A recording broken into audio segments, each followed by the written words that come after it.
سفر کر رہا ہو، اس کا جسم میں کوئی ابنارملٹی ہے، اس کے ماحول میں کوئی ابنارملٹی ہے، ان ساری صورتوں میں کیا ہوتا ہے کہ پیچوٹری کے ہارمونز کی پروڈکشن جو ہے وہ ہائپوتھیلمس کے خوف کی وجہ سے چینج ہو جاتی ہے، کیونکہ ہائپوتھیلمس کی نیورل سٹاک بھی ہائپوتھیلمس کا حصہ ہے اور وہ پیچوٹری کے اندر آتی ہے، تو اس کا مطلب ہے کہ پیچوٹری گلینڈ بھی ہائپوتھیلمس کا حصہ ہے۔ تو پیچوٹری گلینڈ کے ہارمون جو ہے وہ ہائپوتھیلمس کے تحت کنٹرول ہوتے ہیں، ماتحت کنٹرول ہوتے ہیں، اور جو پیچوٹری ہے وہ پورے جسم کے ہارمونز کو اپنے ہارمونز کے ذریعے کنٹرول کرتا ہے۔ تو اس کا مطلب ہے کہ ہمارا ماحول، ہماری فکر، ہمارا خیال، ہمارا ڈر خوف، ہماری پریشانیاں، ہمارا سٹریس، ہمارا ڈپریشن، ہمارے حالات ہارمونز کی پیداوار پہ اثر انداز ہوتے ہیں، چاہے وہ گروتھ ہارمون ہے، نشوونما ڈسٹرب ہوگی، فوریکل سٹیمولیٹنگ ہارمون ہے، مینسٹرل سائیکل اور مردوں کی صحت متاثر ہوگی، اسی طرح انفرٹیلٹی آ جائے گی، اس کے بعد پرولیکٹن ہارمون ہے تو بالوں کی گروتھ متاثر ہوگی، لیکٹیشن متاثر ہوگی، امیونٹی متاثر ہوگی، اینٹی ڈائیوریٹک ہے تو پیشاب کا آنا متاثر ہو جائے گا، آکسیٹوسن ہے تو ڈیلیوری متاثر ہو جائے گی، اسی طرح جو اینٹی ڈائیوریٹک ہے سوری ایڈرینوکارٹیکوٹرافک ہے وہ خراب ہوگا تو اس کے فنکشن ڈس آرڈر ہو جائیں گے، جیسے کارٹیسول کے یا اس کے ایڈرینالین نار ایڈرینالین کے، تو مطلب بلڈ پریشر وغیرہ۔ تو بات کرنے کا مقصد کہ جہاں پہ ہارمونز کا جس حصے کو کنٹرول کرنے کا انتظام اس کے ہاتھ میں ہے وہ انتظام خراب ہو جائے گا، یعنی اگر صرف ہم ٹی ایس ایچ کو لے لیں، تھائرائڈ اسٹیمولیٹنگ ہارمون کی پروڈکشن کم ہو جاتی ہے تو دل کی دھڑکن تیز رہنا شروع ہو جائے گی۔ جیسے میں اس کی ایک مثال دیتا ہوں، ایک پیشنٹ آیا، وہ کہتا ہے کہ ڈاکٹر صاحب میرے نا گھر کے باہر جھگڑا ہو گیا، تو میں اپنے بالکونی سے اوپر سے دیکھ رہا تھا تو ایک بندے نے نا ان میں سے گن نکال کے دوسرے کو فائر مار دیا، وہ مر گیا۔ وہ کہتا ہے میں نے وہ جب دیکھا تو اس وقت میرے دل کی دھڑکن تیز ہو گئی۔ اب اس دل کی دھڑکن کو لے کے وہ کہتا ہے کہ میں پنجاب کارڈیالوجی تک گیا ہوں، اس کے بعد میں حکیموں کے پاس یا مختلف جگہوں پہ پھرا ہوں، لیکن میرا مسئلہ حل نہیں ہوا۔ کیوں؟ کیونکہ ہائپوتھیلمس کے اندر سے سٹریس ختم نہیں ہوا، گو کہ وہاں پہ اس کو ریلیکسنٹ دی گئی جس سے اس کو وقتی فائدہ ہوا، لیکن دوائی کا ناغہ ہونے پہ اس کی دھڑکن پہلے سے بھی تیز تھی اور اس کے ساتھ اس کا بلڈ پریشر تیز ہونا شروع ہو گیا، پھر اسے وہ دوائیاں چھوڑنا پڑی، مطلب گھبراہٹ پیدا ہونا شروع ہو گئی۔ تو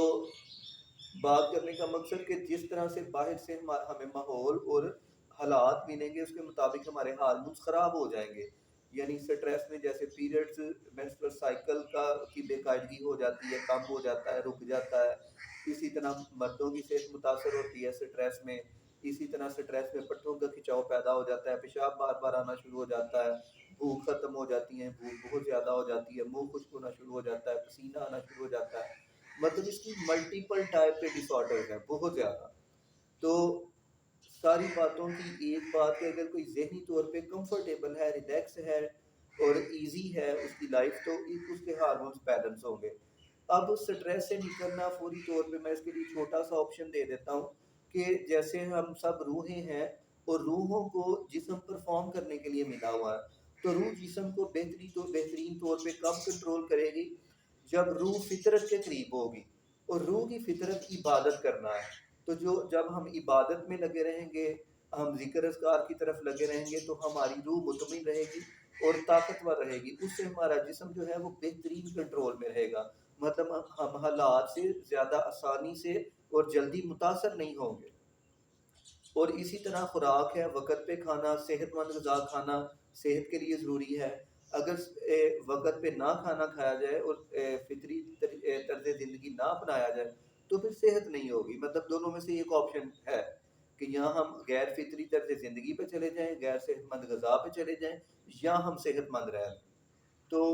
یہی چیزیں ہیں جو ہمیں ہارمونز کو بیلنس کرنے کا یا امبیلنس کرنے کا سبب بنتی ہیں، اور جب یہ امبیلنس ہو جاتے ہیں تو پھر ہمیں دواؤں کی طرف جانا پڑتا ہے۔ تو اس میں آسان طریقہ علاج ہومیوپیتھی اس لیے ہے کہ ہومیوپیتھک ادویات کی جو پروونگ ہے وہ انسانوں پہ ہوئی ہے، اور اس کے اندر جو ذہنی علامات آتی ہیں انسانوں پہ آزمائش کے دوران وہ بڑی باریک ہوتی ہیں، مطلب خیال، سوچ، فکر، ڈر، پریشانی، رجحان، شوق، رغبت، مطلب ان ساری چیزوں پہ، جذبات، ان ساری چیزوں پہ دوائیاں سلیکٹ ہوتی ہیں۔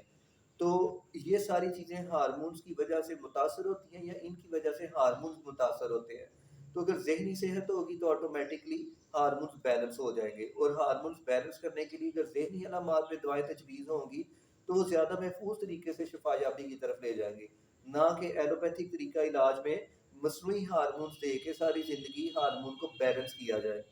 جیسے جو لوگ تھائیروکسین کھاتے ہیں، جو تھائرائڈ کے پیشنٹ ہوتے ہیں، وہ ساری زندگی انڈرال کے، نیومرکازول کے یا تھائیروکسین کے ڈیپینڈنٹ رہتے ہیں۔ اسی طرح باقی ہارمونز کی بھی یہی صورتحال ہے، جیسے انسولین ہارمون پیدا نہیں ہو رہا تو باہر سے انجیکٹیبل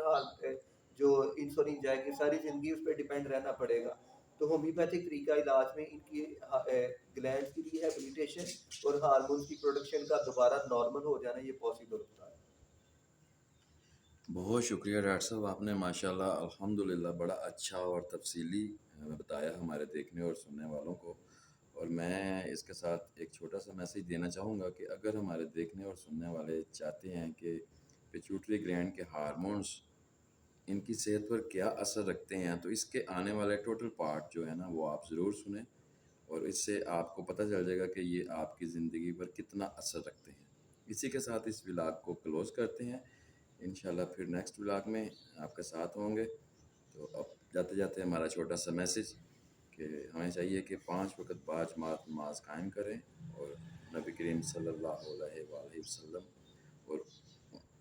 ان کے صحابہ کرام پر درود پاک پڑھ کے ہدیہ کریں۔ اپنا خیال رکھیے گا، دعاؤں میں یاد رکھیے گا۔ اللہ حافظ۔